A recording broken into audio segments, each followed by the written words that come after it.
আজকের অনুষ্ঠান এখানে উপস্থিত আছেন আজকের প্রত্যয় শিক্ষক সাংস্কৃতিক একাডেমির নির্বাহী পরিচালক, প্রত্যয়ের প্রতিষ্ঠাতা আব্দুল্লাহ ফারুক রবি। উপস্থিত আছেন আরেক সাংস্কৃতিক ব্যক্তিত্ব আমাদের বিশ্বজিৎদা। উপস্থিত আছেন আরেক সাংস্কৃতিক ব্যক্তিত্ব আমাদের প্রিয় হারুন ভাই। উপস্থিত আছেন আমার প্রাণ প্রিয় পটিয়ার ছোট্ট সোনামণিরা এবং অভিভাবকবৃন্দ, আসসালামু আলাইকুম।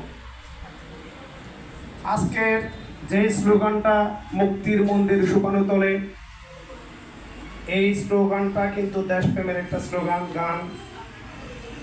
পুরা ভারতবর্ষ ইতিহাস যে বিপ্লবগুলো সংগঠিত হয়েছিল, প্রত্যেকটি বিপ্লবের নেতৃত্ব দিয়েছিল তরুণ প্রজন্ম এবং সাংস্কৃতিক কর্মীরা এক্ষেত্রে গুরুত্বপূর্ণ ভূমিকা রেখেছিল।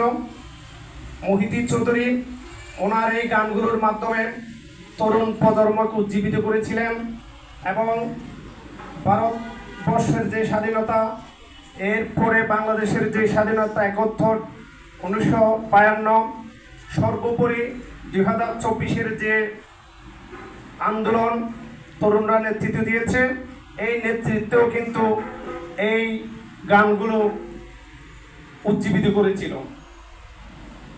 যুগে যুগে যে আন্দোলনগুলো হয়েছিল তরুণরা নেতৃত্ব দিয়েছিল, আর এই নেতৃত্বের ক্ষেত্রে উজ্জীবিত করার ক্ষেত্রে সংস্কৃতি কর্মীদের গুরুত্বপূর্ণ ভূমিকা ছিল।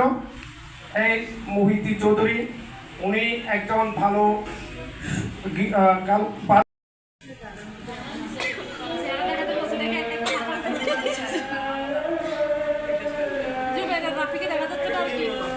দাঁড়ান।